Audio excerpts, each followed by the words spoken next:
Hey everyone, thank you for logging in this evening. Tonight we have our final presentation of the year 2023. So there's a lot of new information that I'm including in tonight's webinar, a lot of new slides, a lot of new graphics and data, and we're going to spend some time taking a look back at 2023, what happened throughout the last 12 months and why, and more importantly, how the last 12 months are going to affect the next 12 months and what we have to look forward to in 2024, which is just right around the corner.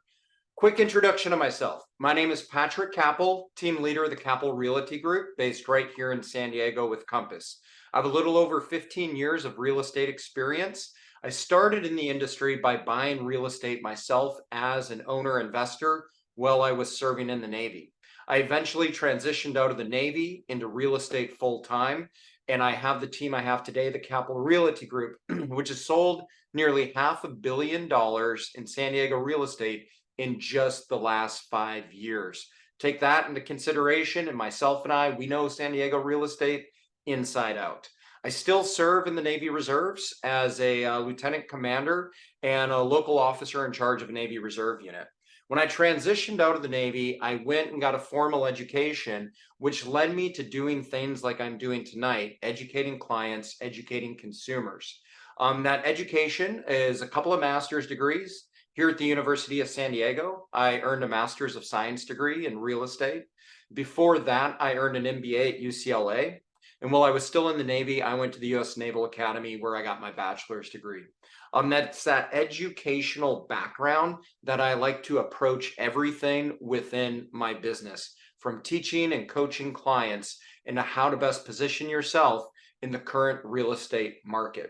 The awards on the right, that's just from having surrounding myself with some of the best agents in the industry. You see them here on the screen in front of you, and it's the team members that I surround myself with that I truly believe make our real estate team, the Kappel Realty Group, amongst the top 1% of all in the nation. So with that said, the last little bit about us is this screen. If you have any questions after tonight's presentation, feel free to reach out to me directly. You see my email there in the top right corner. Email is usually the best and fastest way to get a hold of me. I'm on my computer throughout every day, checking emails, patrick.kappel@compass.com. I also invite you to check out our YouTube channel. All you have to do is go to YouTube, type in Kappel Realty Group, and you'll see a ton of other recorded webinars on many other topics beyond a market update, such as down payment assistance programs and available to San Diegans and Californians, how to build your wealth through real estate, how to invest in 2 to 4 units, and many other topics. In fact, in the next 24 hours, we'll have tonight's webinar uploaded. So if you know anyone that could benefit from watching what you're about to watch in the next hour or so, I recommend you connect them with that YouTube channel. As I mentioned early on, please type any questions you have into the Q&A, and I'll be sure to answer every question at the end of tonight's presentation. I find that very often a question comes up in the first 10 minutes, and I'll answer it in the next hour. So I like to hold those to the end. I'm starting out, I've about half the slide deck tonight is new. The first half tonight is a lot of new information. And this is a photo that I saw just yesterday when I was at a real estate conference. And it makes so much sense in the world I work in. Most real estate agents, they know what's happening and they can tell you what's happening. Good agents understand what's happening in today's market, but great agents can explain what's happening. So we're going to cover each one of these, but most importantly, I want to be able to explain for you what is happening in the market. I always say, don't just tell people things, show. You all remember being in elementary school and you had show and tell. And there's probably the most important aspect of that is showing people the proof, the data, the information. That's why you're going to see a lot of data tonight behind what I have to say. Now, a lot of folks will say they don't have a real estate crystal ball. There's no telling what's going to happen. Well, I say baloney to a lot of that. We all have a crystal ball in front of our fingertips. It's called data and analytics. So we're going to look at a lot of data tonight to form some predictions about what is likely to happen in the market in 2024. Now, if you use data and analytics, if you use probability and statistics, you're not going to be right 100% of the time. but you'll be right more than you're wrong. And as long as you're right more than you're wrong in life, you will win. So let's take a look at that, a lot of that data. And we'll start out with how it kind of began. Know what is happening. No. What is happening in the market right now? Home prices are continuing to go up. In fact, in San Diego, they're going up faster than most other cities in the United States. I also mentioned you need to understand the why. And the why really comes down to this very simple concept. Lack of supply relative to demand. Everything in life comes down to supply and demand. Certainly the value of things, and almost certainly the value of real estate. But what I want to do now is the explanation point and show you the why prices keep going up. Explain why we have a lack of supply relative to demand. And you're going to see that in the infographics over the course of the next 60 to 90 minutes so that you can confidently make decisions today and going into 2024. So let's take a quick look at some of the topics we'll cover tonight. As I mentioned, we'll take a look back at 2023, what happened in this real estate market, and then we'll take a look forward into next year, which is less than a month away now, and what's likely to happen in 2024 and why. We'll do a little bit of a deep dive into the San Diego economy and how that's driving real estate and how that's affecting San Diego housing and home values. So with that, get ready for a very data intense presentation. If you know me, you know this presentation is going to be filled with data and a few one-liners, and this is one of them. We don't have an interest rate problem. We have a housing inventory problem. Everyone's talking about interest rates and how high they've gotten in the last 12 months. We have the same real estate problem today that we had 2 years ago, that we had 5 years ago, that we had 10 years ago. And the real estate problem we have today is a lack of inventory. Interest rates are transitory. They go up, they go down, they go up, they go down, and they can be moved very quickly through man-made devices. The Federal Reserve, the spread on the 10-year Treasury. What can't be created quickly is inventory, housing stock. And unfortunately, we have one of the lowest amounts of inventory we've ever seen in human history. Going back to supply and demand again, if we don't have enough supply, prices will go up. That is just economics 101 that every high school econ student knows. So what's the bottom line up front? And if you got to log off in the next 5 minutes, I wanted to make sure I covered this, but I hope you can stick around to see why I have these bullet points. But here's the bottom line. There is not a real estate crash on the horizon. Anyone who's saying there is either A, doesn't understand economics and real estate, or B, is just putting out clickbait to try and get you to click on something, watch something, or listen to them, because people love to listen to bad news. But folks, in the real estate market, the only bad news is that we don't have enough supply, but prices are not going down because of that lack of supply, not just nationally, but even more centrically here in San Diego. Over the long term, prices will keep going up, and you'll see in the last 30 days, prices have gone up during a time of year when we usually see a slowdown. Number 4, rent will keep going up. So this is for any of you out there who are renters, certainly for those of you that are landlords. Rent is going to keep going up because of the lack of supply, because less people are able to buy. We're going to have more people that have to rent. And now is a good time to buy. In fact, I would argue now is one of the best times to buy real estate. Usually during the holiday season, which we're in right now, we see the least amount of buyers, which means you have the least amount of competition if you are a buyer.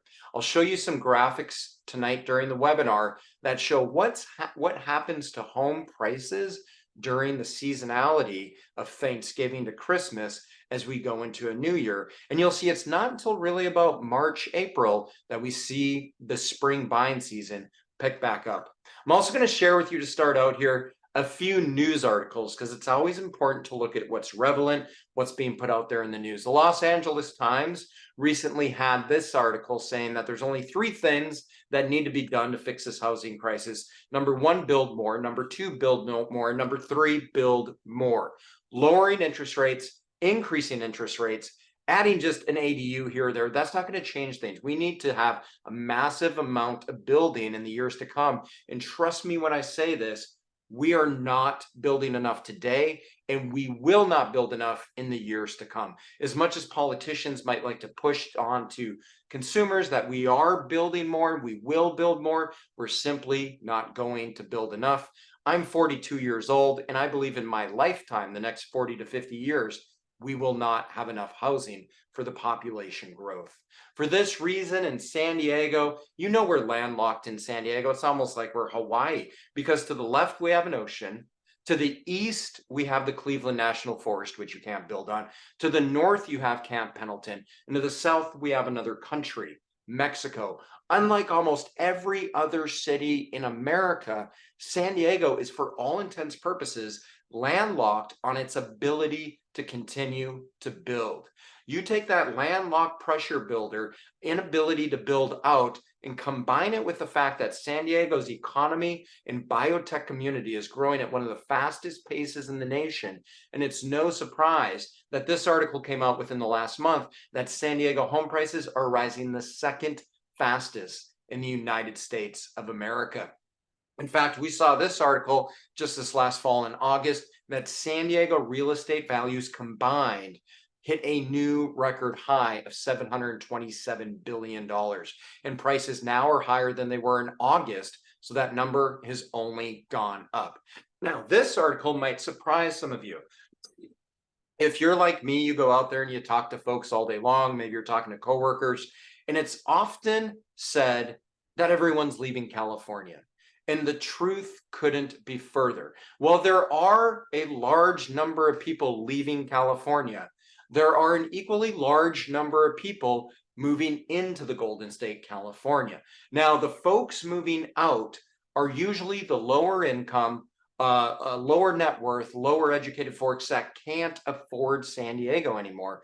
The folks that are moving into San Diego are typically highly educated, highly compensated, high income earners. And it's those folks moving into our state, and especially those moving down here into San Diego, that are driving up home prices. In fact, it's mainly SoCal that these nearly 500,000 folks are moving to when they move into California. So what state do they move from? Well, ironically, whenever you ask someone what's happening to people in California and they say, oh, they're all moving to Texas, guess where people are moving from when they come to California? That's right, Texas. There's more people moving to California from Texas than any other state in the union. And this is affecting our home prices. Because what I like to say is we're doing a human exchange with Texas. The folks moving from California to Texas are the ones that, again, cannot afford California, but they can afford Texas. The folks moving from Texas to California are the ones who don't want the Texas weather anymore. They want the California sunshine, the 12 months of summer, and they're moving here to SoCal. They're moving to San Diego. In fact, when you look at the entirety of the United States, San Diego ranked number 3 when it came to inflow of folks moving in. The only states that more people are moving to are Florida and Texas. But again, large states, and in California, most of those folks are moving to SoCal and San Diego specifically. Back to the folks moving from San Diego, California to Texas, and Texas back to San Diego, we can see here why. The average income in Texas is about $57,000. And you see that here on the right by my cursor. Whereas the average income in California is 15,000 plus more than that. It's $73,000. Yes, the cost of living in California is quite a bit more. We call it the sunshine tax. But for those high technology and biotech employees, they're leaving Texas and many other states and moving here to Southern California. You'll see that in some of the charts that we show later and during the second half of tonight's presentation. Let's dive into some macroeconomic stuff and take a look at housing, though, and what is expected in the next 12 months and what happened in the last 12 months. Up front, if you're wondering what's going to happen in the years to come, appreciation, appreciation, appreciation. And what you're looking at here is the expected appreciation forecasted out through 2027 year over year. Now, this is not San Diego specific. This is national expected appreciation rates. San Diego is expected to appreciate about 1.5 to 2 times more than the national average, as we have been doing for many years. When you look at the doomsday sayers out there, you hear the word foreclosure because the moratorium on foreclosures that we saw during the pandemic, that moratorium has expired. But even with the expiration of the foreclosure moratorium, you see throughout 2022 into 2023, delinquencies on mortgages actually fell. Where we sat at going into the fall, it's less than 0.6 of all mortgages in the United States are delinquent. That is one of the lowest numbers we have ever seen in human history. So do not expect a foreclosure crisis. Homeowners are paying their mortgages. Now, month over month percent change values in homes. In 2022 through 2023, the biggest change we all saw, not just in housing, but across the board, were interest rates going up. Interest rates going up on credit cards, car loans, home loans, but also those savings accounts and maybe treasury bills that you have. And with the increase that we saw in interest rates, we saw home prices take a little bit of a hit during the later part of last year and early part of this year. But as soon as we got going into the spring market, home values started going up again. Even though interest rates continued to increase throughout 2023 to over 8%, we continue to see home prices go up month over month. Anyone who's looking for that mythical fall or crash in home prices, the little dip we had in late 2022, early 2023, that was it. And ever since the early part of 2023, nationwide, we have seen home prices go up month over month, even as interest rates have gone up. And this is why I say we don't have an interest rate problem, folks. We have a housing inventory problem, to the extent that even with high rates, we saw home values continue to go up faster than they traditionally have year over year in the last 10 to 20 years. When you drill in on America's top 20 cities, and we look back at the most recent data from August, we see that San Diego, August, from July to August, coming out of the San Diego market, appreciated 1.7% in just 1 month. That's nearly 2 times the national average that month of 0.9%. And when you look at every other city, you see that San Diego stands out as number 1. You're going to see a common theme throughout tonight's presentation that San Diego ranks number 1 and certainly top 3 in almost every economic metric that affects real estate and housing, making San Diego one of the safest places to own real estate and one of the best places to invest in real estate if you are an investor.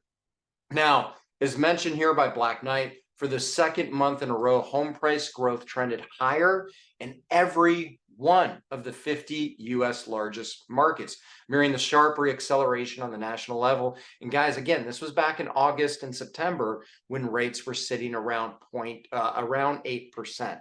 When we look at regions from the East Coast to the West Coast in the central Midwest area, we see that it's those ocean areas, the West and the East Coast, that we see a lot of appreciation. Specifically here, you see circled the Pacific coastal area. Again, San Diego beat even the Pacific Coast region at 1.7 appreciation back in August.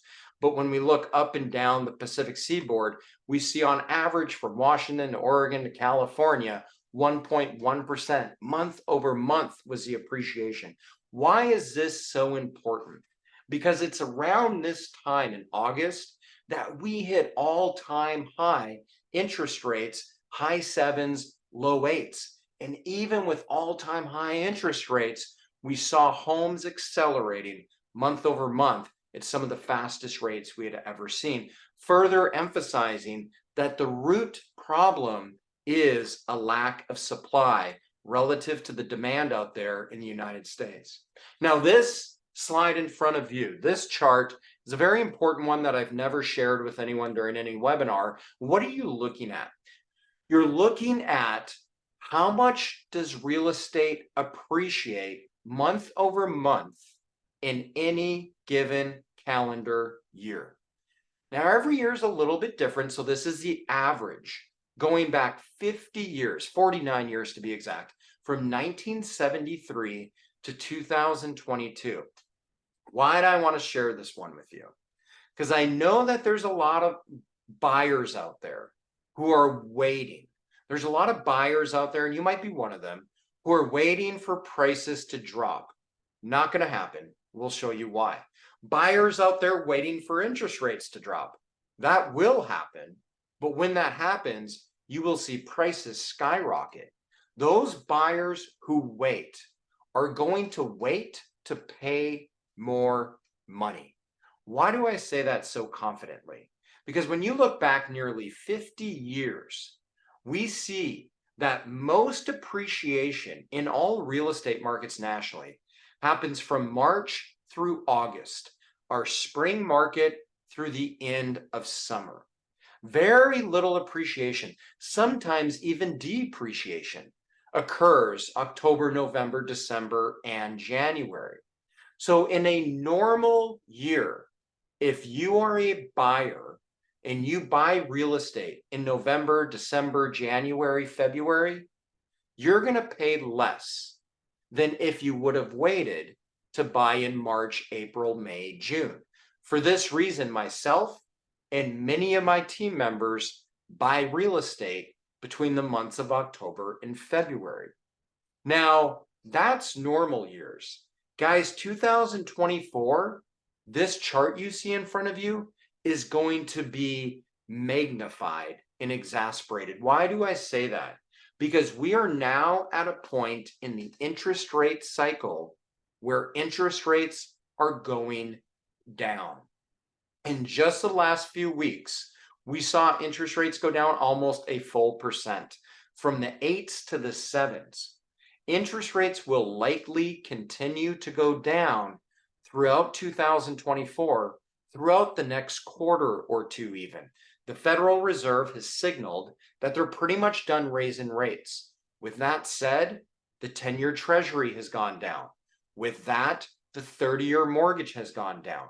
And we're expecting rates to continue to go down. So now, taking into consideration the chart in front of you, if rates go down further throughout the first half of 2024, you will see price appreciation in March, April, May, June, unlike we have ever seen before, as buyers flood into the market. Now, as interest rates get into the low 7s and into the 6s, you're going to see a lot of buyers flood into the market. But what you're not going to see is a lot of sellers and a lot of new inventory come to the market, because most sellers are sitting on interest rates at 2, 3, or 4%, and they're not incentivized to put their home on the market because they have such a low interest rate. So you're going to see a spike of demand happen this spring without a significant increase in supply, and that's going to make market prices of real estate move up this spring. Now, when I was building today's presentation, I looked at this slide right after looking at the slide I just showed you. And what we're looking at here is going back to 2016, over half a decade, interest rates on the 30-year fixed mortgage. And I think this slide, back to back with the one I just showed you, is really interesting, because what you're seeing in front of you is interest rates this year have been higher than we have seen in over half a decade. In fact, interest rates this year are higher than we have seen in over 20 years. Yet even with the highest interest rates we have ever seen in over 20 years, in 2023, multiple times, San Diego hit all-time high real estate values.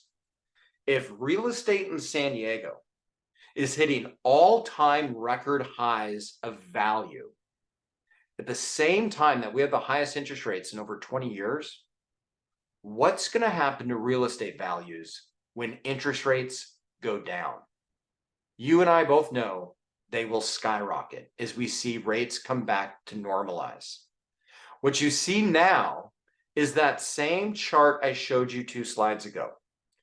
The 49-year average of how much real estate values go up any given month over a 12-month calendar year. And again, most real estate appreciation happens March through July. Now, in 2023, from January through August, in most months, especially the important months of the spring and summer buying season, we saw real estate values month over month go up 2 times in some cases faster than what we usually see month over month. Now, I work in real estate. I have a master's degree in real estate, and this chart blows my mind. This chart blows my mind, and it should blow your mind when I take it in context with this chart. Again, 2023, highest interest rates we have seen in 20 years. 2023, highest appreciation we have seen in years. If we're having this level of appreciation at the highest interest rates we have seen in 20 years, mark my words, when interest rates go down, San Diego home values and prices will skyrocket. And they will, because the lowering of interest rates will bring in a lot more demand. Now, interest rates as of this last month, November, we saw them in the mid to low 7s. How does that rack up? Again, over the last 6 years, you can see much higher, almost 2 times higher than some of the years we've had in the last few years, especially the COVID years.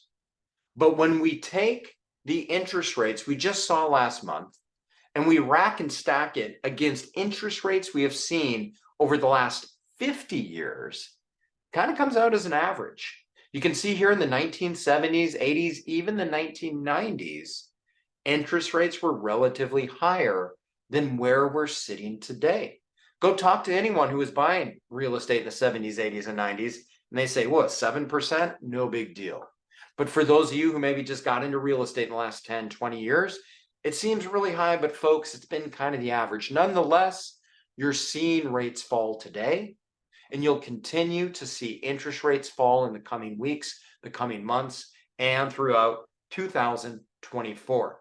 So, taking all this into consideration, folks, again, especially if you're a buyer out there, or even if you're a home seller and you're thinking, when should I go to the market? When's the best time to get the highest price where we see all this appreciation? Well, that would be in the spring. But if you're a buyer, you want to do the opposite of what home sellers are doing and buy before all the other buyers flood into the market this spring. And you can see an uptick in just the last couple of quarters. A survey went out. How many folks in the US plan on buying a home in the next 12 months? And you can see here 17%. We're nearing all-time highs again. And this is all prospective home buyers throughout the United States, folks. 17% of people are planning on buying. You see this chart goes back to 2018, half a decade, and it's rare that we get to these high levels that we're seeing today of folks that want to buy in the next 12 months. So what is the government doing to help people, to help make it easier for you, for your family, for friends to buy real estate with these high prices that simply are not coming down? A couple of things. One, the Federal Housing Administration, the FHA, is expanding their mortgage financing to start including the value and, in some cases, the rents on accessory dwelling units, ADUs.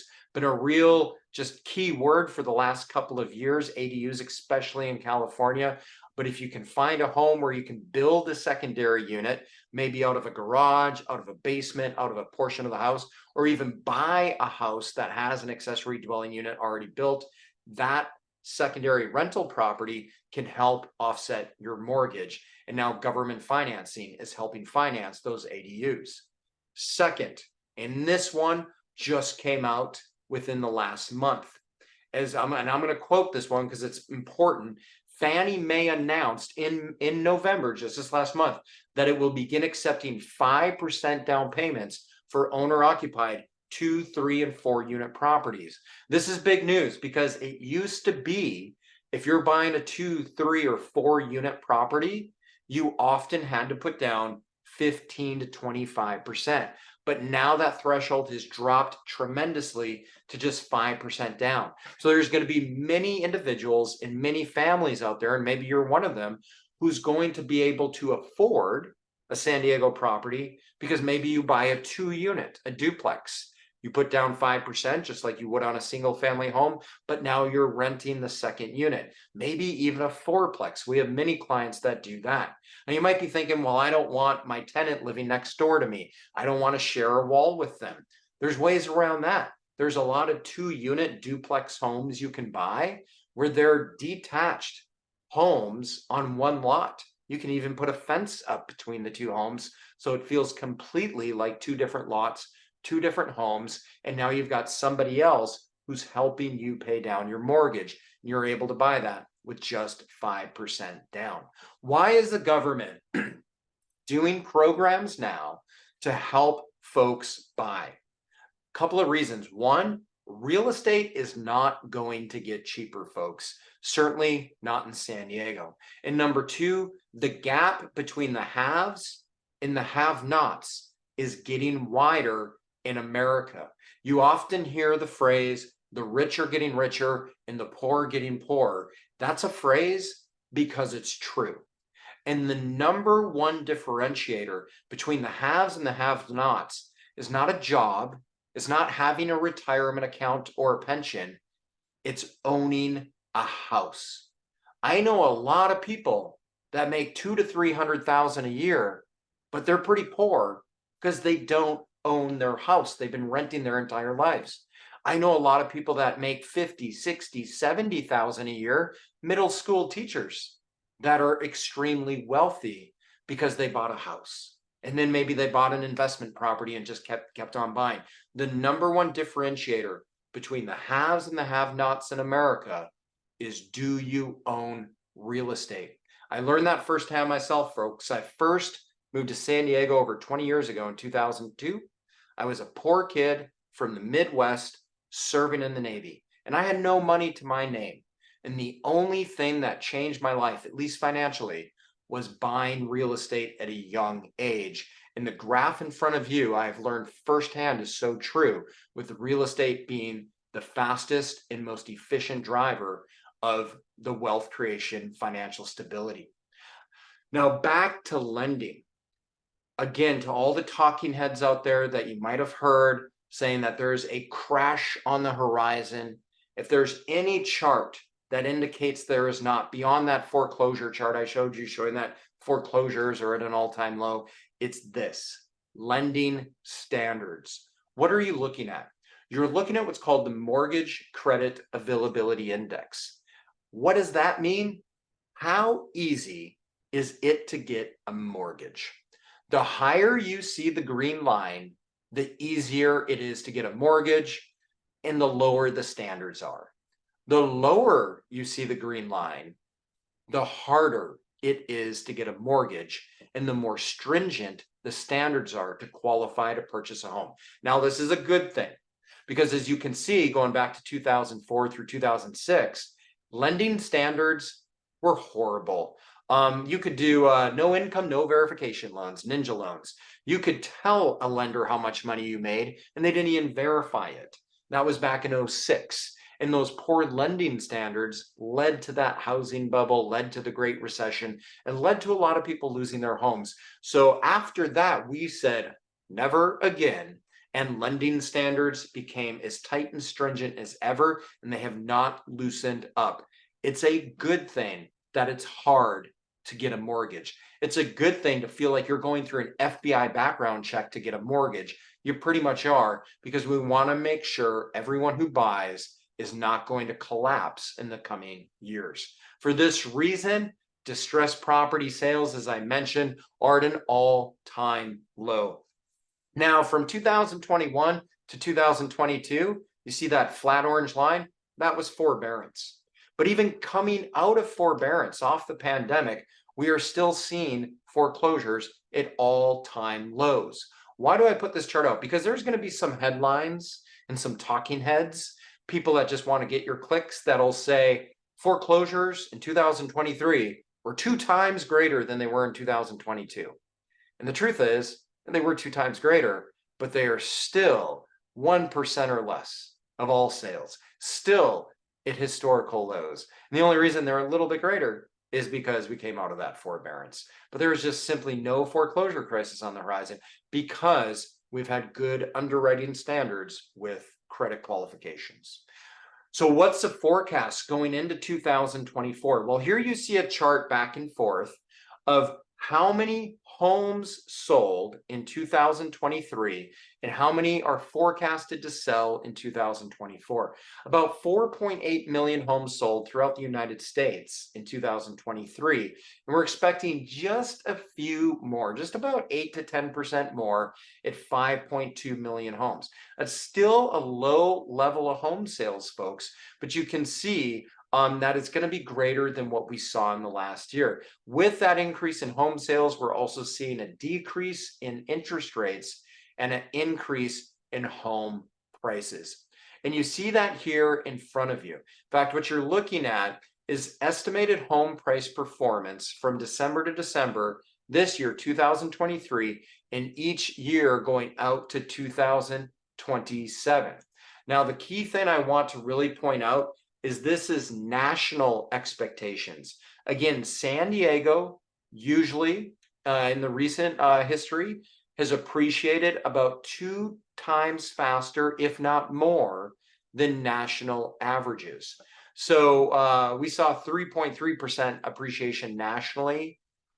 In San Diego, we actually saw closer to 12%, almost 4 times greater because of lack of supply. But in any given year, even a bad year in San Diego, you're going to see us appreciate at least 2% more than national levels based on historical trends. Now, what you're looking at in front of you comes from the Housing Price Expected Forecast Survey, and there's literally 100 plus economists, investment strategists, and housing market analysts that are surveyed throughout the nation for this forecast. So you're not just looking at 1 or 2 persons' data points. You're looking at the data points of over 100 economists combined and averaged out to see the expected appreciation in the coming years. So what does this mean for you? Well, assume you're a first-time home buyer in San Diego or normal home buyer anywhere else, and you're buying a $400,000 property. If you bought a $400,000 property today and it appreciated at just these rates that you see in front of you, you would gain $71,000 over the next 5 years. And that's if you just had these appreciation rates. I mentioned earlier, San Diego, we usually have 2 to 4 times the appreciation that we see in national levels. So you could easily have 142,000, if not more, net worth gain, tax-free, mind you, over the next 5 years, just by buying a $400,000 starter property in San Diego. $400,000, what does that get you in San Diego? Typically a condo, maybe a townhome. Now, looking at everything macroscopically, we got to also look at the economy and what's happening in our economy. Right now, we're seeing all-time record low unemployment numbers. You can see that the 75-year average for unemployment is about 5.7%. So even if unemployment went up another 1 to 2%, that just gets us to average. Right now, we're sitting around 3.9% unemployment. What are we looking at as we go into the next year? Well, the job market is tightening. We're hearing that in recent news. And as you see the forecast in front of you, it is expected that unemployment will tick up a little bit. But mind you, it's not expected to pass 4.41%. And that's over the next 2 to 3 years out. Now, 4.41%, again, when you average it against what we see in the 75-year average of 5.7%, we're still well below the average unemployment rate, still have a very healthy economy going out through 2026. And as you all know, we're coming into a major presidential election year. Usually when we come into these election years, we don't see spikes on unemployment. We don't see interest rates go back up because the administration in place doesn't want to shake the economy too hard. So if anything, you can expect the economy to kind of smooth out and continue on the good trend lines it's currently on. With the economy staying stable, with unemployment really not increasing that much, we're seeing home values go up, not just because interest rates are going to go down, but throughout 2024, a majority of Americans still want to buy a home. And you're going to see in some future slides that there's a huge amount of pent-up demand, especially from Americans in their 20s and 30s that want to buy a home. In fact, in a recent survey, owning a home still came back is the #1 goal in America to live that American dream, even ahead of retiring, even ahead of having a successful career. People's #1 goal is to own a home. And when you look at the demographic cohort that is coming into first-time home buying age, Gen Z and millennials, over 95% want to buy a home. Why do I focus on this generation? Because many in Gen X, many in the baby boomer generation already own their homes. So when you're looking at the supply and demand equation, the demand side primarily is going to come from these millennials and come from these Gen Zs over the coming years. And again, there's more millennials and Gen Z that want to buy a home on a percentage and numbers basis than we ever saw with Gen X.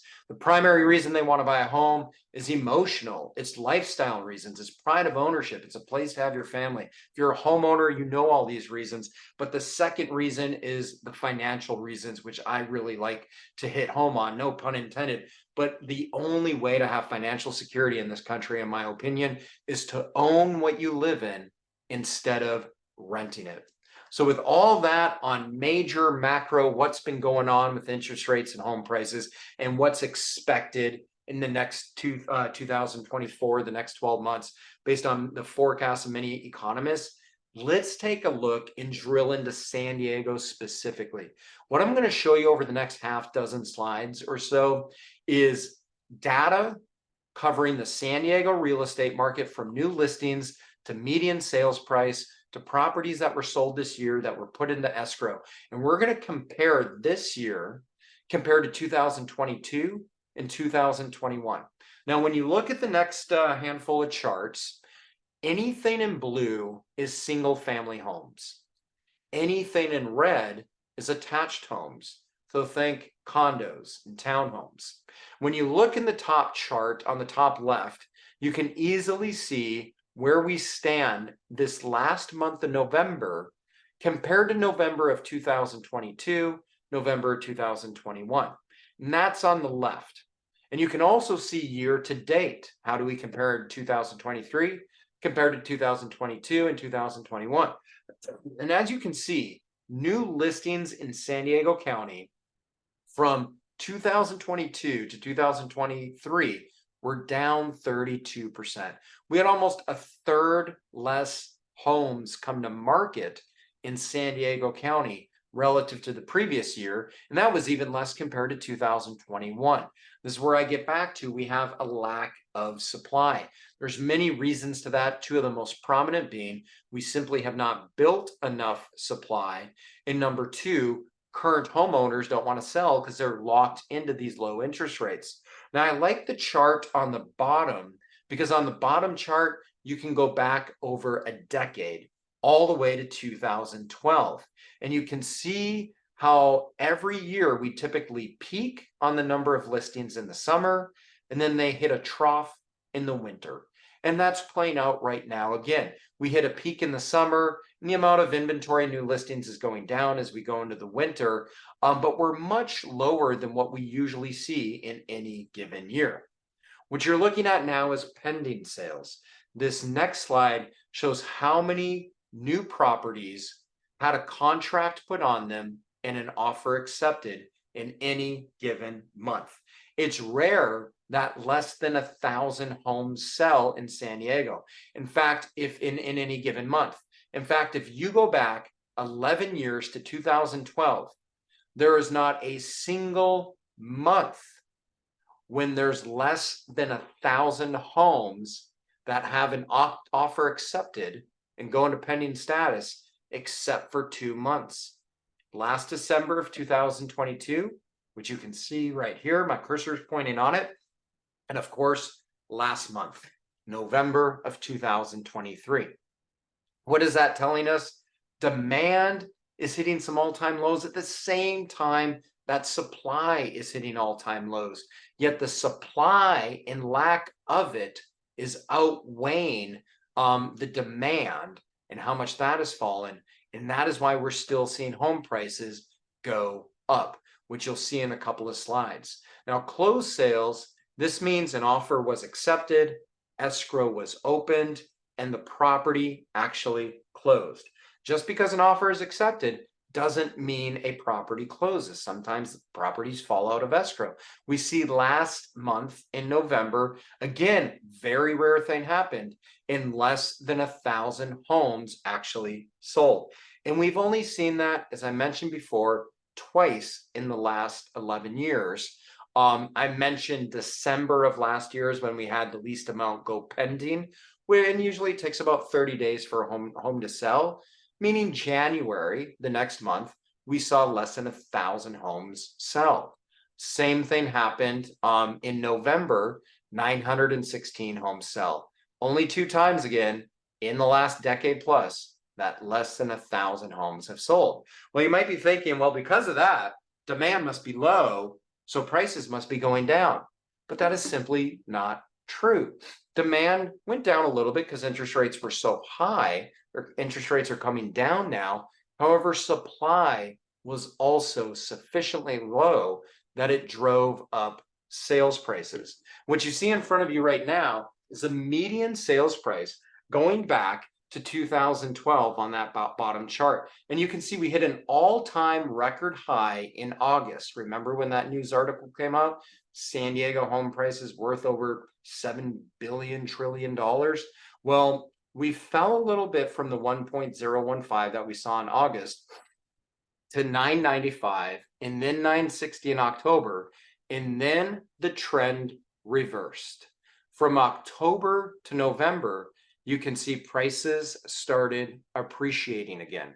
We saw interest rates come down a little bit into the 7% range.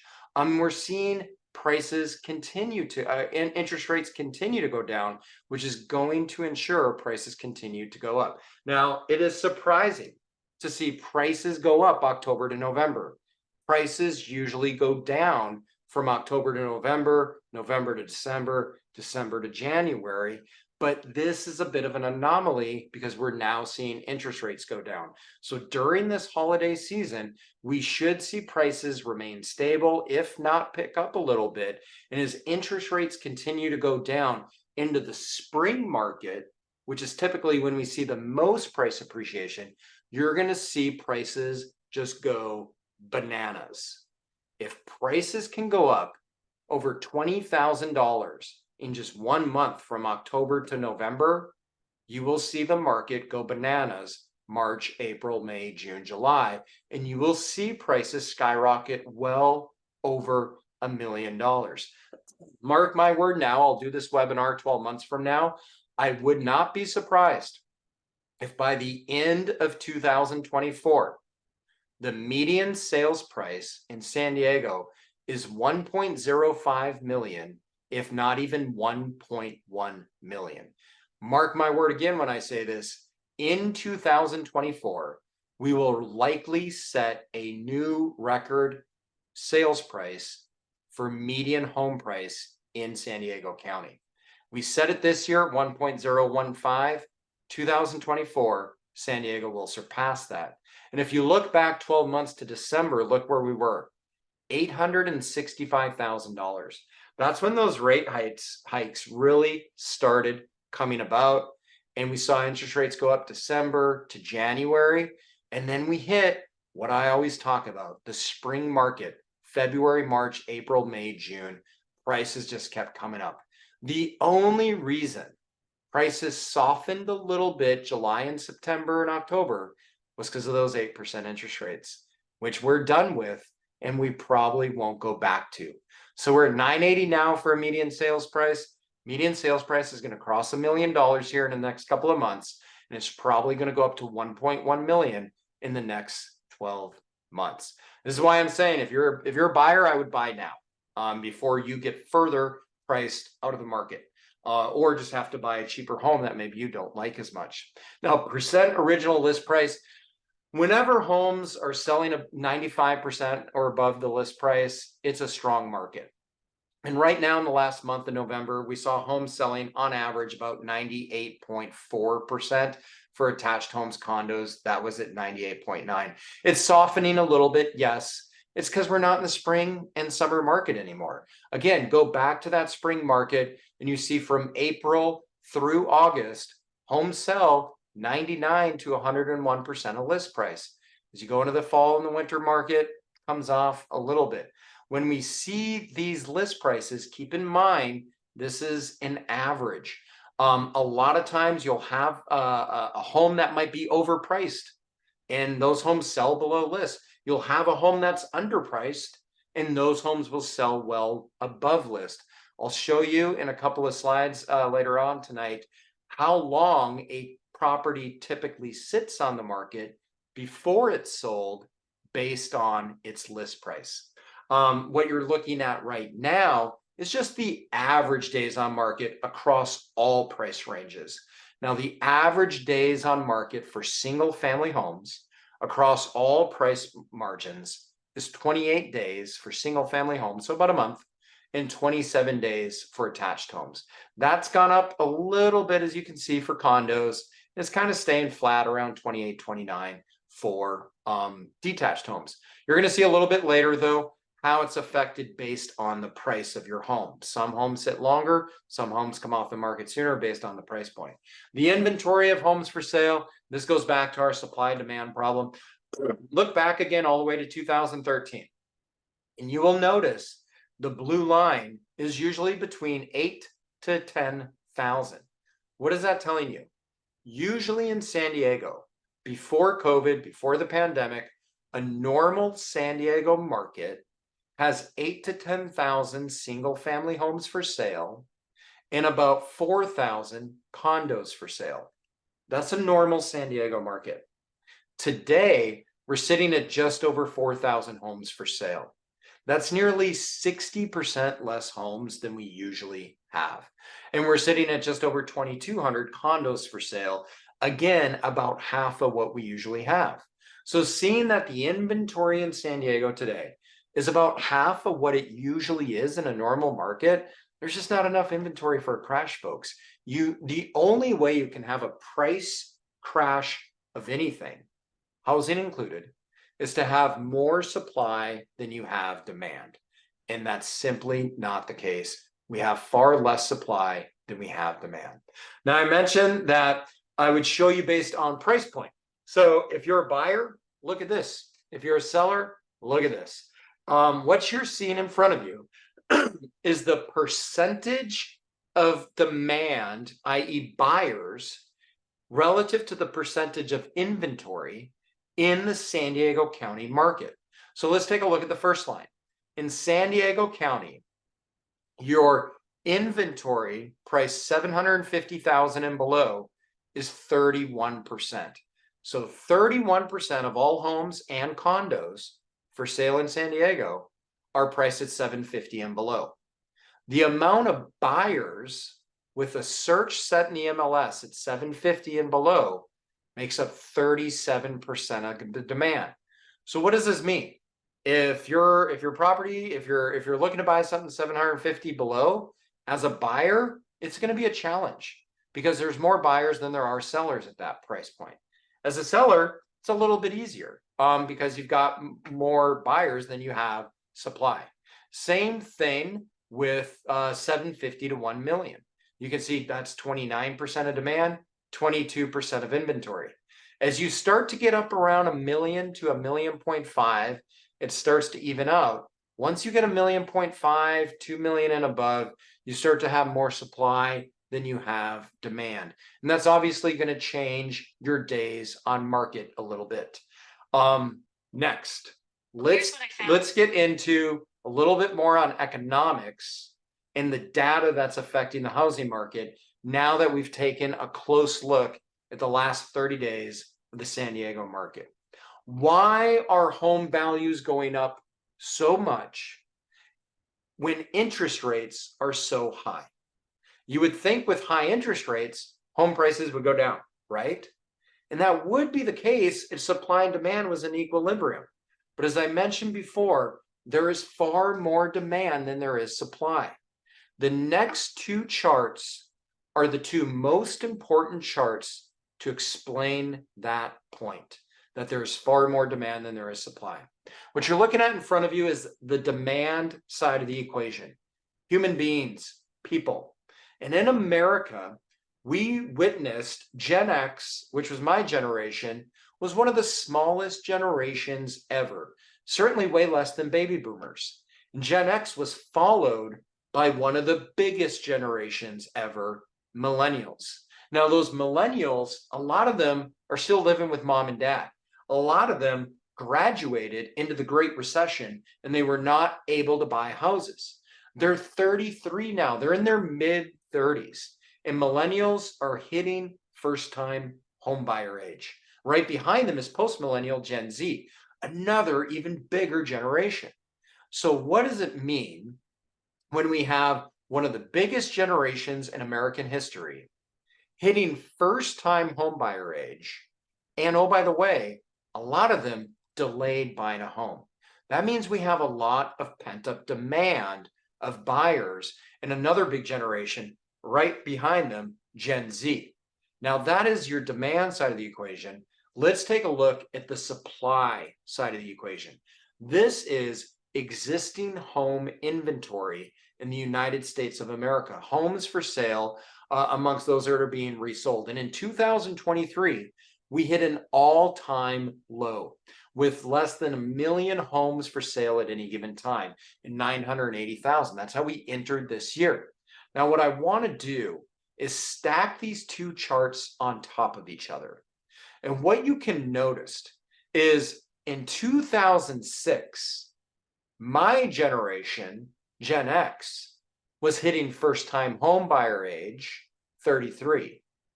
And in 2006 and 7, we had a glut of homes for sale. That was the opposite problem we had today. That was the opposite problem in the sense that you had one of the smallest generations intersecting one of the biggest amounts of supply. When you have low demand and high supply, prices go down. But that's one of many reasons we had a crash in 2007. The same thing that caused a crash in 2007, flip that coin upside down, turn it 180 degrees, and we have the same problem, just the inverse of it. We now have the least amount of supply and the greatest amount of demand. So as much as prices fell in 2007, 8, and 9, and folks, I was buying real estate back then, prices fell by like 33 to 50% back then. And as much as that happened then due to too much supply relative to demand, the opposite problem now of not enough supply relative to demand, we will see prices nearly double. And we are already pretty darn close to there because a lot of markets like San Diego, prices are already 60 to 70% higher than they were just a few years ago. And this trend will not change for a decade or two. Why do I say that so confidently? Because Gen Z is right behind millennials and they're even bigger. They're in their 20s and their late teens, and you got a decade or two of huge generations that need to buy real estate. And we have built the least amount of real estate ever in American history for these two mega generations coming up. It would be bad enough if we just had such low inventory intersecting these large generations, but it's worse because so many millennials and these Gen Zers have lived at home longer than most generations have, only compounding that pent up demand. And as you can see here, the percentage of men aged 25 to 34 living at home with mom and dad still, 20%. Percentage of women, about 10%. That's right. 2 times more millennial men live at home than women. And I can tell you that, case in point, my team sells about 10 million in real estate a month in San Diego, and I see far more single women buyers than I see single men. And there's a big shift happening right now in America of more independent single women buying than men. But you know what's going to happen? There's a lot of these men, and the 10% of women here are going to move out of mom and dad's house in the near future, and they'll need to buy real estate, that or move elsewhere as they get replaced by folks moving into San Diego. Another reason inventory is so low beyond we haven't built enough is, as I mentioned before, low mortgage interest rates that we had in 2020 and 21. Those low interest rates, anyone that owned a home, they refinanced into them. And right now, 81% of people that own a home have a rate below 5%. So they're probably in the fours. 61% of people have a rate below 4%. And 23% of people, almost a quarter of American homeowners, have a rate below 3%. That means they're in the twos. This chart in front of you folks is why I say so confidently, if 81% of Americans have a rate in the fours or below, i.e. 5% or lower, why would they sell their house to go buy another house and get an interest rate in the sevens? They wouldn't. So this inventory is going to be locked up until rates get around the fives or the sixes. When rates get in the fives, you're going to see another explosion of home values.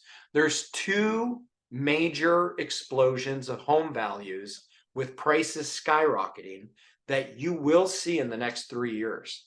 The first is going to happen in 2024, when a bunch of buyers start moving into the marketplace to buy next spring, when rates are in the low sevens. You're going to see home prices skyrocket in 2024. The second explosion you'll see in home prices is probably going to happen in 2025, 2026.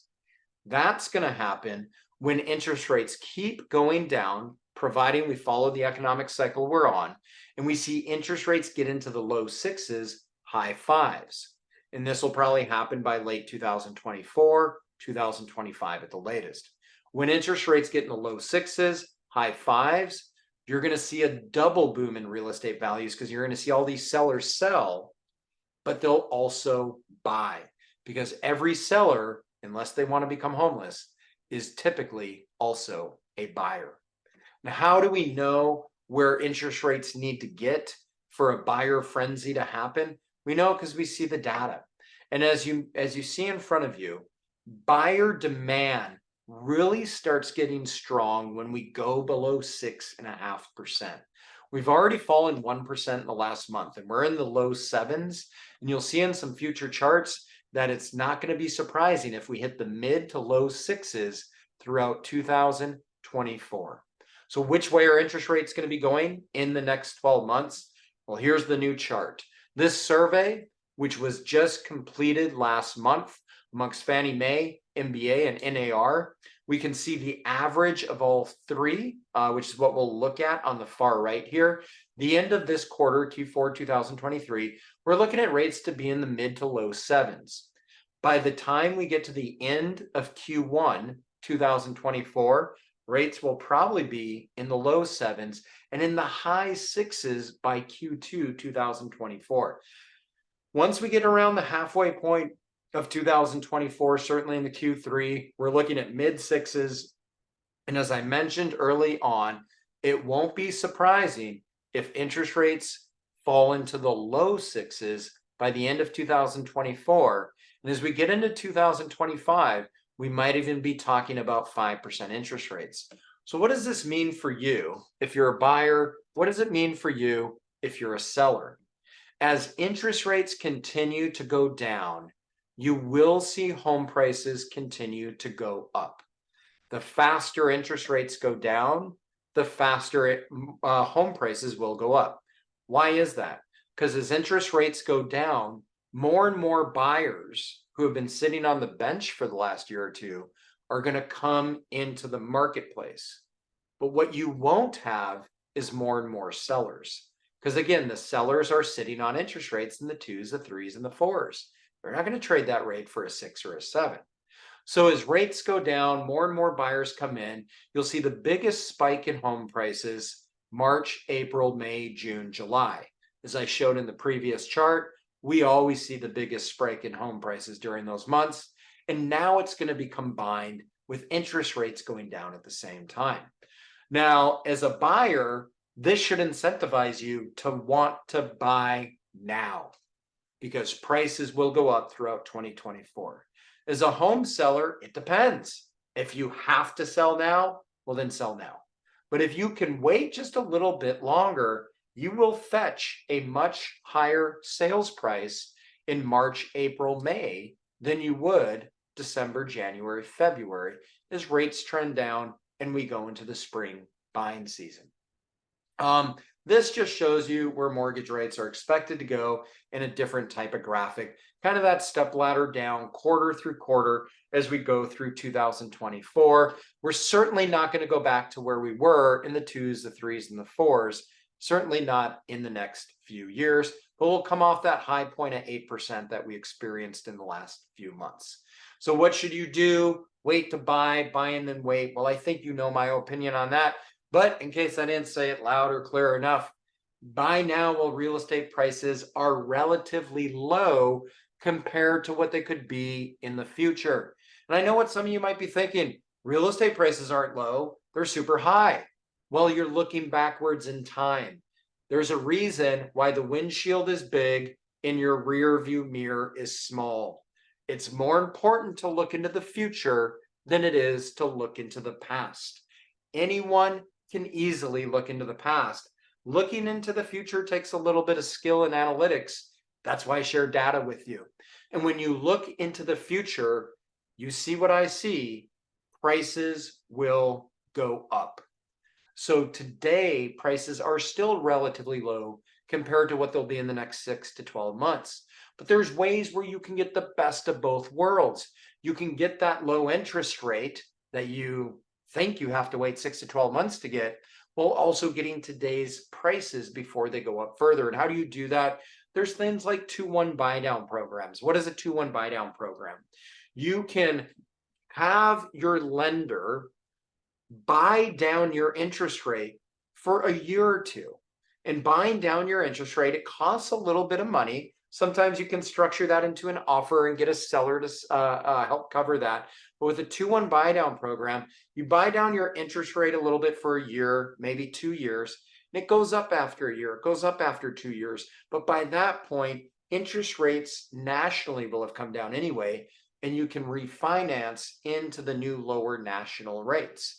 So you get the best of both worlds. You get the lower rate that comes out in a year or two, and you also buy at today's prices instead of tomorrow's prices. There's also a lot of down payment assistance and grant programs. In fact, in 2023, my team, we helped our buyers get over $250,000 tax-free to go towards down payments.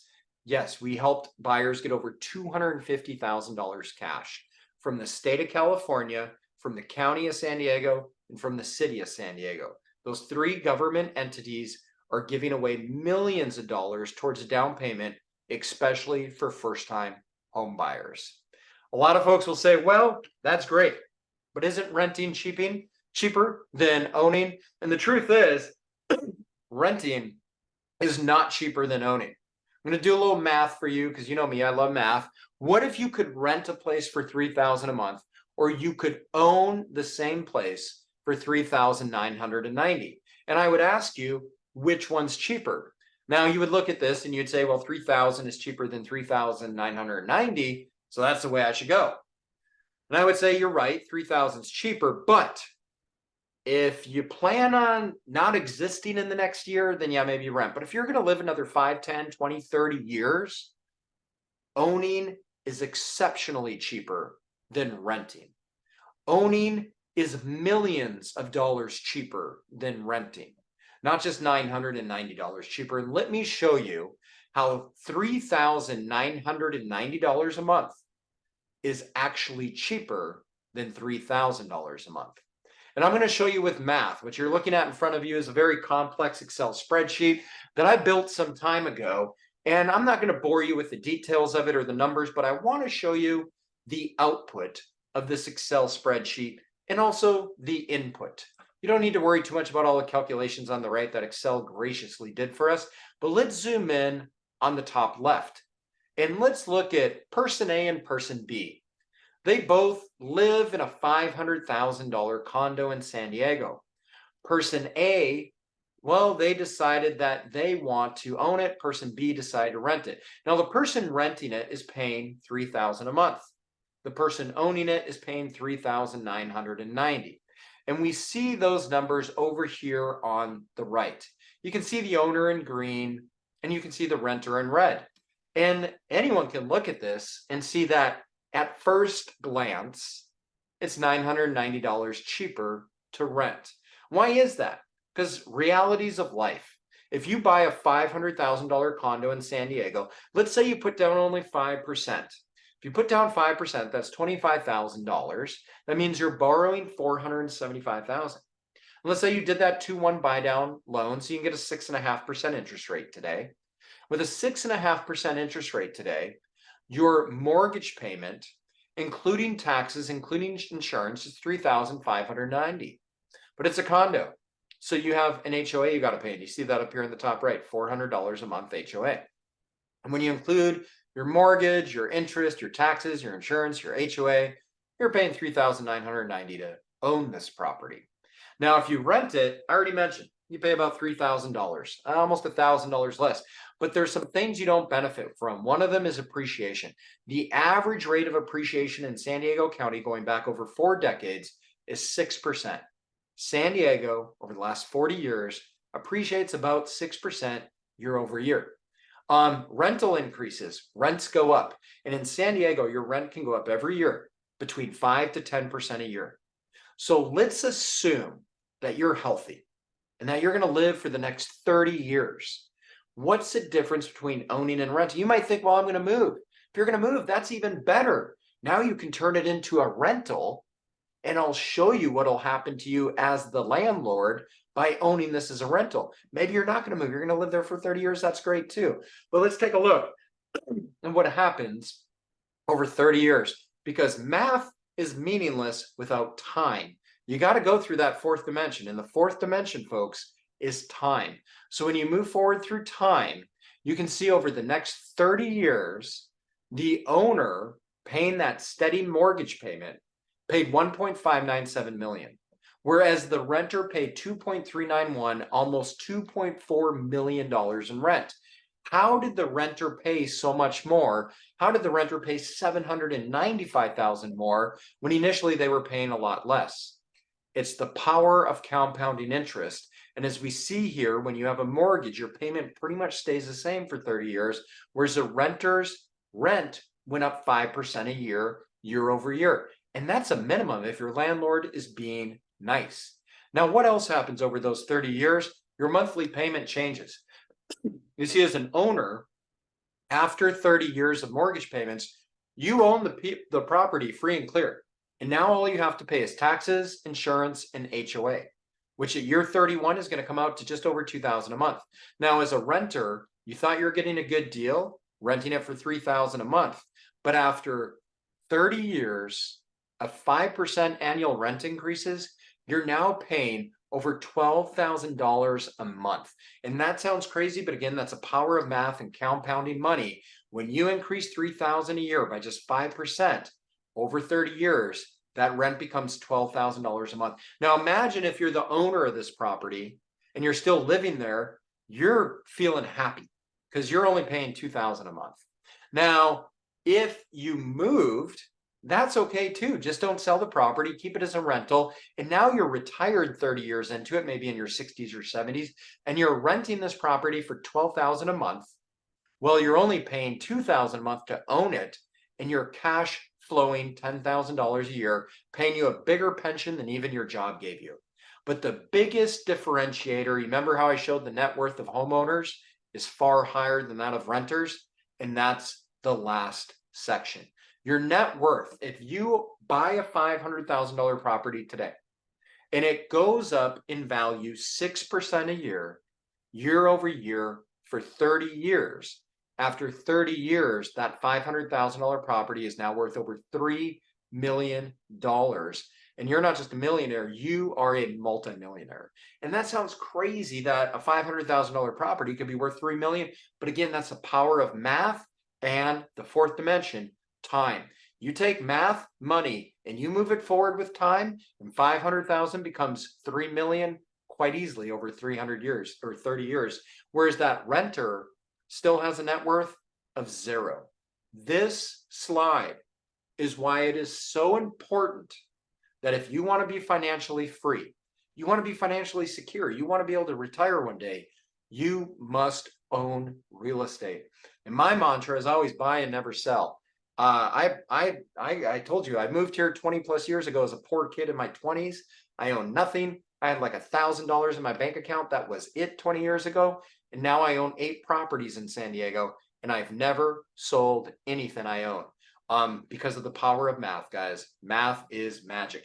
Now, a lot of people might think, well, you can't buy real estate because you got to max out your 401k. You got to max out your Roth IRA. I get it. I love 401ks. I love IRAs. I opened my first IRA when I was in 5th grade, guys, with a paper out. I believe in retirement accounts. Don't get me wrong. But I also know, and this is something I don't believe, I know it, real estate gives you a much higher return than a stock market could ever give you because you're using leverage, other people's money, OPM, debt, a loan from the bank. And as you can see here, let's say you had $50,000. Maybe you do, maybe you don't. But you could toss any number here. The results are the same on the growth scale. The numbers would just be slightly different. But if you have $50,000 and you use that to buy a $1 million home, 5% down, and that home appreciates at just 6% a year, that $1 million a year home after 30 years is worth $5.7 million. Whereas if you took the same $50,000 and you put it into an awesome investment, S&P 500, and it had 30 great years earning 12%, which isn't going to happen, folks. S&P usually earns between 9 and 11. But let's say you had 30 great years earning 12%. That same 50,000 now is worth 1.497.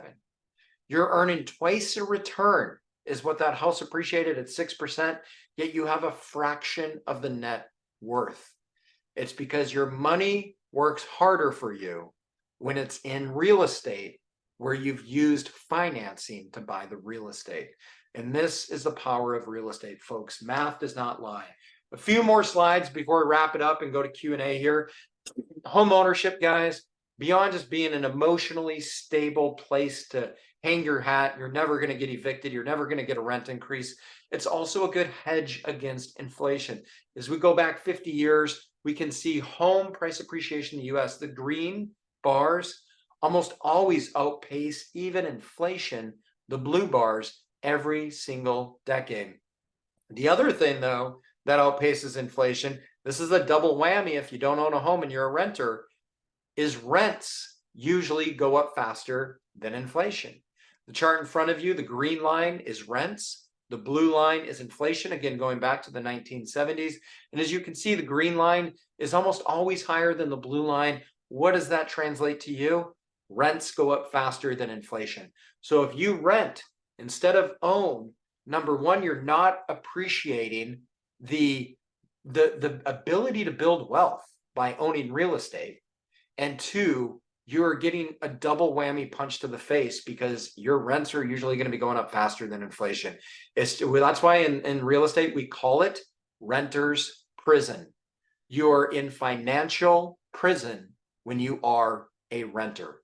You're on the path to financial freedom when you are a homeowner. So what about recessions? You hear the word recession a lot. We heard it more a year ago than we hear now. And here's why.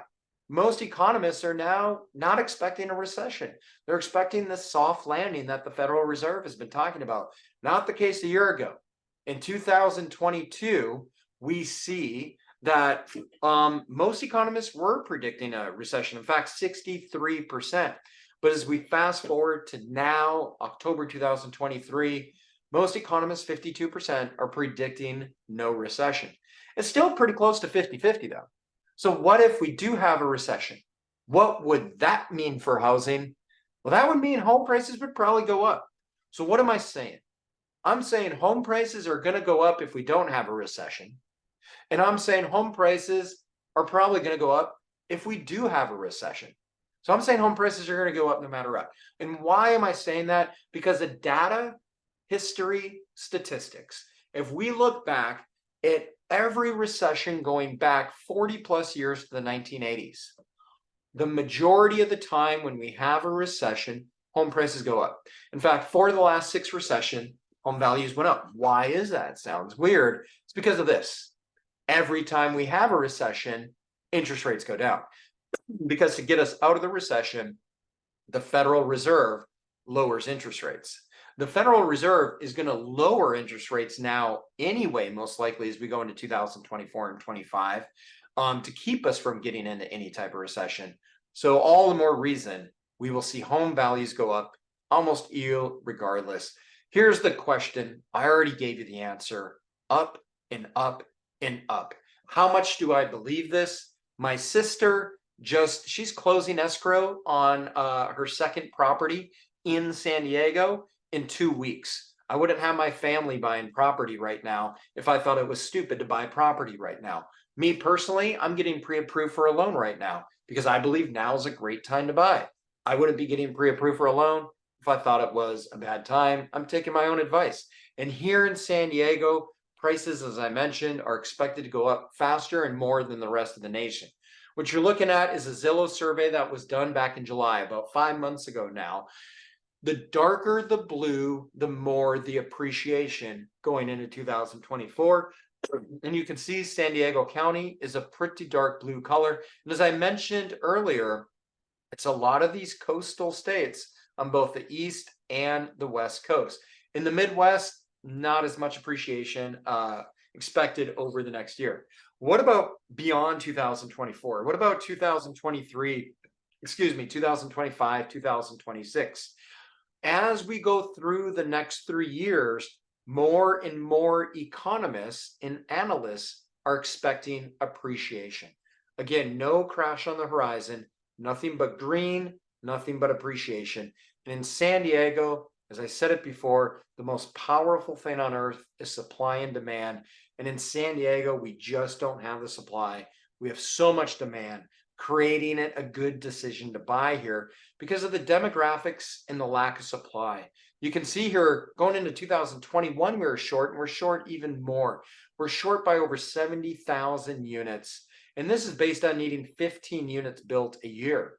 This day and age, we need even more units built, about 20 a year, just to maintain the deficit that we have and the folks moving in.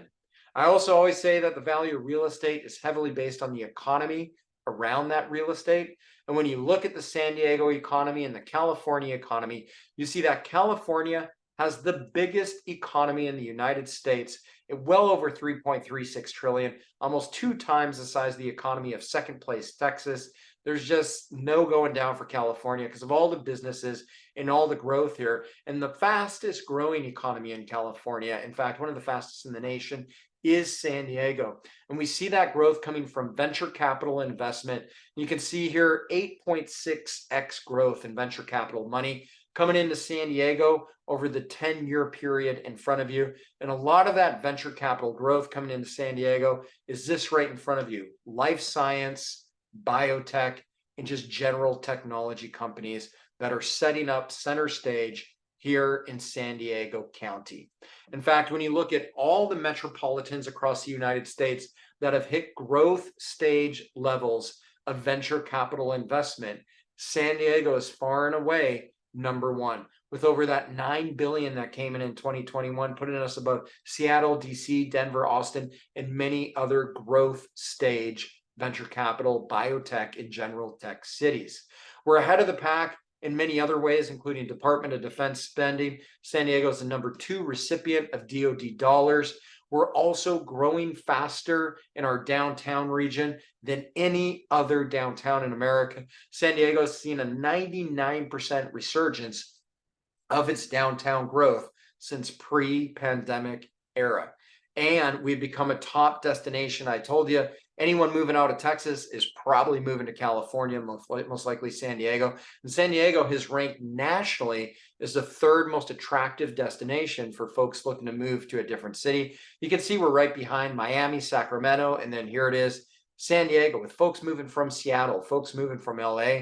Why? It's all those tech people. And there's no one that knows better than LinkedIn who's moving where, because LinkedIn tracks your college education, the job and industry you work in, and where you work. And as we see the LinkedIn survey that came out last year in 2022, San Diego had a greater percentage of tech growth talent than any other city in America, leading to all that money, all that capital coming into San Diego, which is causing San Diego real estate values to go up faster than just about every other city in America. And it's also why San Diego is one of the safest, most secure investments you can make.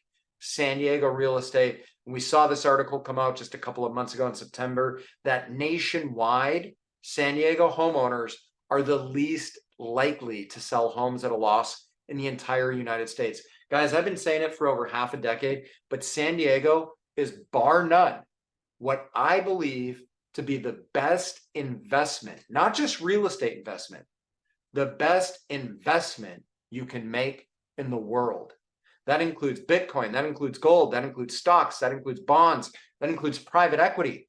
San Diego is and I invested in all these things. San Diego is by far the best investment and where I put most of my money. You can see I already talked about population growth. The darker the green on this map, the faster the population growth occurred in the last census that was just completed in 2020. Every 10 years, we do a census, and you can see it doesn't get any darker green than San Diego County because this is where people are moving to. But we are not building enough housing. In fact, in San Diego, because of the lack of housing over the last 10 to 20 years, we now need to build over 20,000 units, 21,460 to be exact, per year. And we're building less than 10,000. We're only building about 9,000 units or less a year on average since 2015. We're building less than 50% what we need. We're just not going to fix the problem. Demand will keep rising. Supply will not rise as fast. The demographics of who lives in San Diego is changing, and that is causing prices to go up. For that reason, San Diego is one of the best investments. And even as Barbara on Shark Tank, who many of you might recognize, even she said now is a good time to buy, because the minute interest rates go down, and they're starting to, everybody who's waiting for them to go down is going to come rushing into the market. And when that happens, prices will explode and you're going to be paying more for the same house. And you can always refinance later. So she sums up in this one paragraph what I've explained over the last 90 minutes through data, charts, and graphs. Because I don't want to just tell, I want to show you why we're in the place we're in and what's going to happen over the next 12 to 24 months. Trust me, prices are going up now.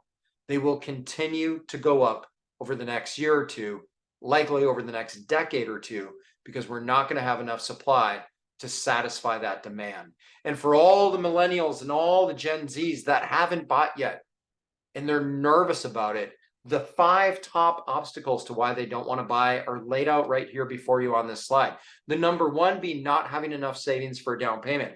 And I just mentioned California has millions of dollars available for you to buy real estate in California. You can buy single family homes, condos, even duplexes, and get free money given to you by the government. My team helped our clients get over $250,000, over $250,000 was given to our clients in 2023 to buy their first home. If the only thing stopping you from buying is a down payment, give me a call. Contact my team. We will get money for you, free money that you don't have to pay interest on from the government in the form of grants, in the form of interest-free loans to buy your first property. California's giving that money away. And the number 2 reason folks don't start is they don't know where to begin and they don't know how to start. I got it. We all started somewhere. I used to not own real estate. Everyone used to not own real estate, even people that own millions. So where do you get started? A lot of times it starts with a one-on-one meeting. One-on-one meeting with me and with my team members. And I'll leave you with this phrase. In order to cross the finish line, you first have to cross the starting line. And if your goal in 2024, if your goal maybe before the end of the year is to buy your first property, or maybe your first investment, or your second or third property, you'll never get to that goal if you don't first step up to the starting line. So what does the first step look like? What does the starting line look like? It looks like a meeting with my team and I. I'm willing to meet with anyone and everyone. And how does that meeting usually work? It's a 60-minute introductory meeting where one of my team members and I learn more about you and what your goals are and what you want to do. It doesn't matter if you have money for a down payment. We can figure that out. We can get you started. It doesn't matter if you have a ton of money for a down payment and you think you already know exactly what you want. We'll still meet with you and maybe give you some other ideas. But if you're interested in buying a property, buying an investment, or making a change in the next year, reach out to my team and I. We'll meet with you for 60 minutes. We usually do our initial meeting on Zoom, so you can meet us from the comfort of your home. Just have a webcam. We'll have a 60-minute conversation to see how we can help you with your 2024 goals. With that, I'll close it out. I'm going to take a look at any questions. So if you have any questions, type those in the chat. I'll answer them. And as I mentioned at the beginning, I highly recommend you check out our YouTube channel. You're going to find many other webinars, not just market updates like we gave today, but you're also going to see deep dives on how to invest in real estate, how to buy a duplex, how to house hack and rent out your home while you live in it so you can live for free. And also I've got a webinar called San Diego and California Down Payment Assistance, which is a 60-minute deep dive in those down payment assistance programs that can help you buy your first house. So with that, I see I got one question. Brian is asking, in your opinion, how low do rates need to get before homeowners start listing? And that's why I like to answer questions at the end. Brian, I think I answered that question. Let me know if I didn't. But just to reiterate, I believe, and most economists believe and agree, that for most homeowners to start listing, rates really got to get around the 5s. You'll see some homeowners start to list in the low 6s, which we might hit by the end of 2024. And pending no black swan event happens again. A black swan event, you guys know, is like an unknown event like COVID. Pending no black swan events, we should be back in the 5s by 2025. And that is why I believe 2025 is going to be the second big boom when all the sellers start coming off the bench. But remember, guys, sellers are buyers.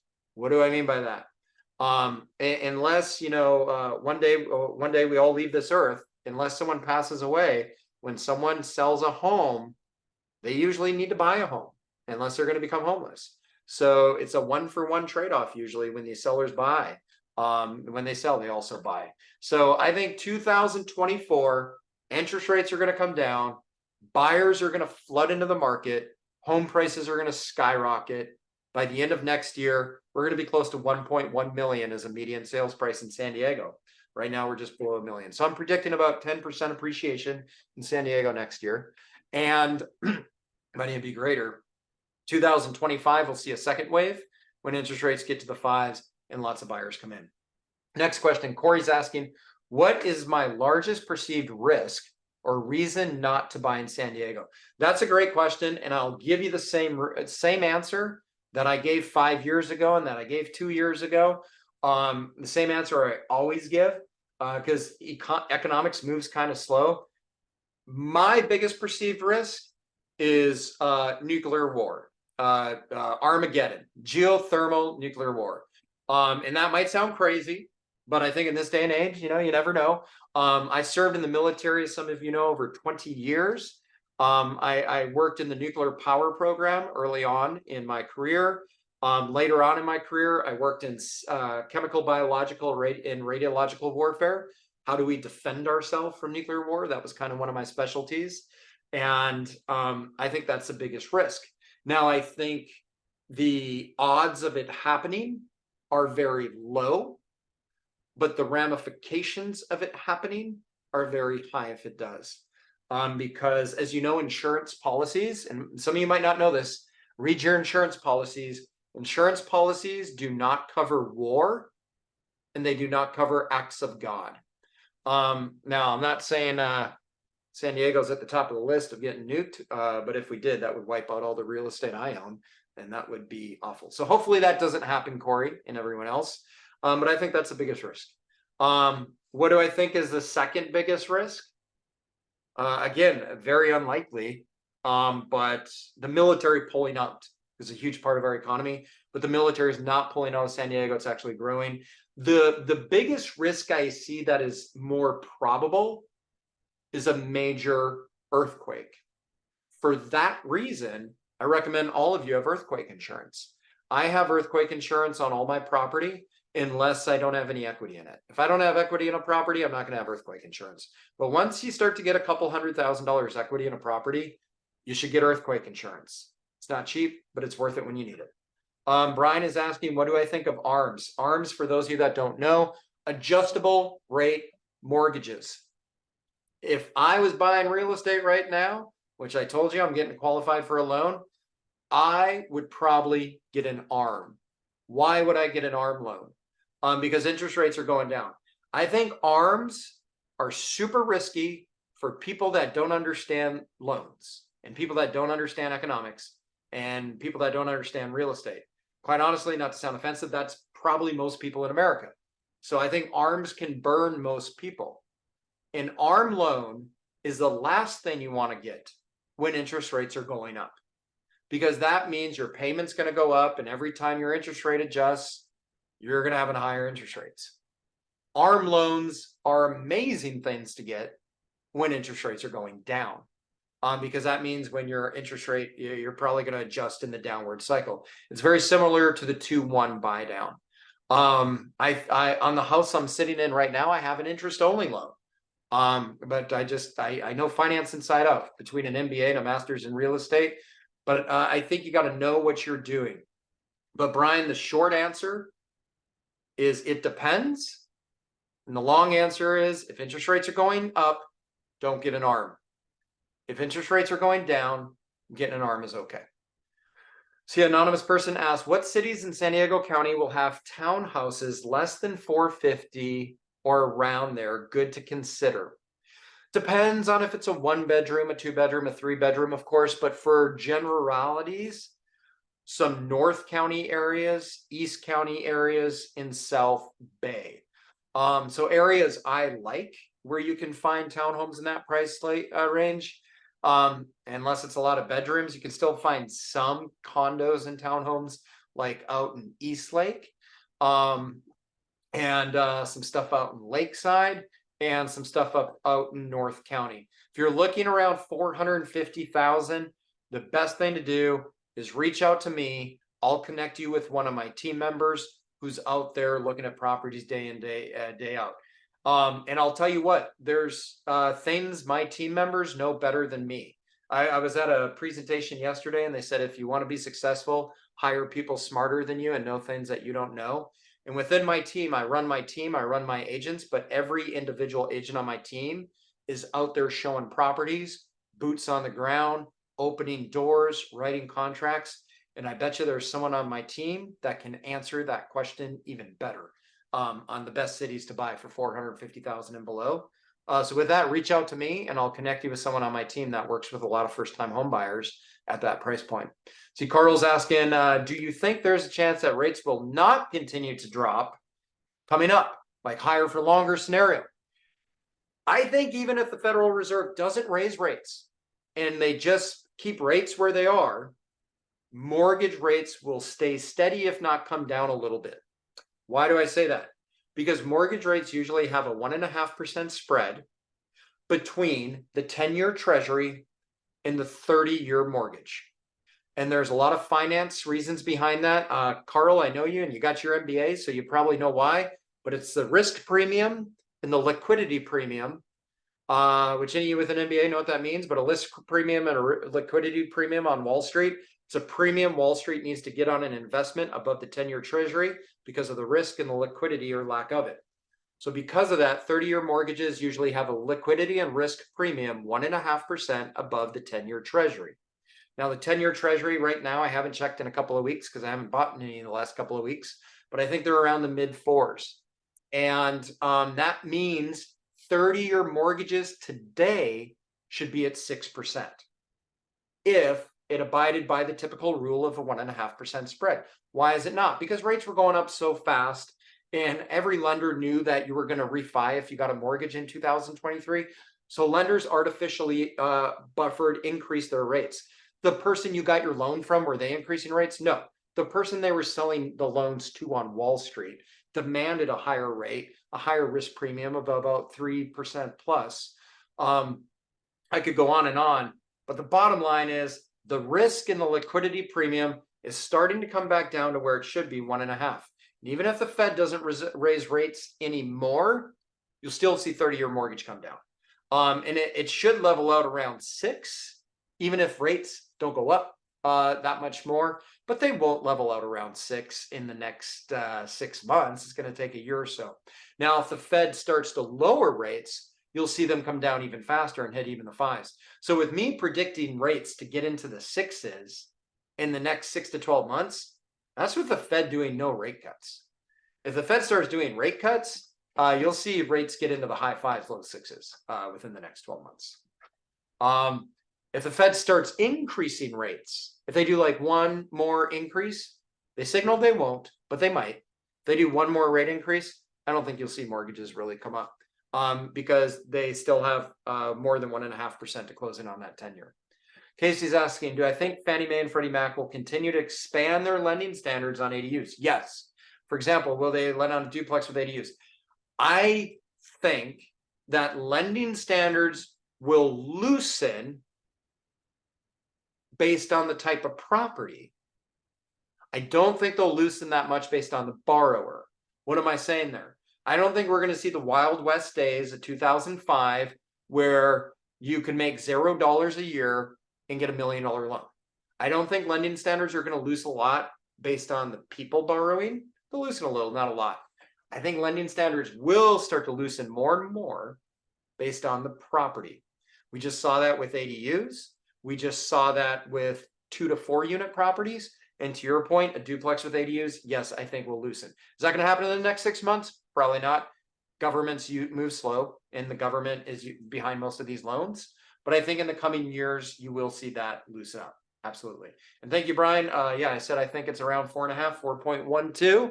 And if the 10 years at 4.12, based on historical trends going back 50 years, 1.5% higher than that, we should be at about 5.6. So in a normal world, 30-year fixed right now would be 5.6%. And that's why I can confidently say, even if rates don't change, at the Fed funds rate level, we would see rates come down in the 6s and eventually the 5s. I think rates will go down, though. We'll see them come down even faster. But yeah, good stuff. Thanks for that one, Brian, there at the end. I appreciate you all. This is the last webinar of the year. I'll probably start 2024 with a similar webinar, what to look forward in 2024, especially for those folks who couldn't make this one. But I appreciate you all. Thank you for tuning into this webinar and all the others. And I look forward to hopefully my team and I being able to work with you and help you in the future. With that said, enjoy your holidays and have a good night, everyone. We'll see you soon.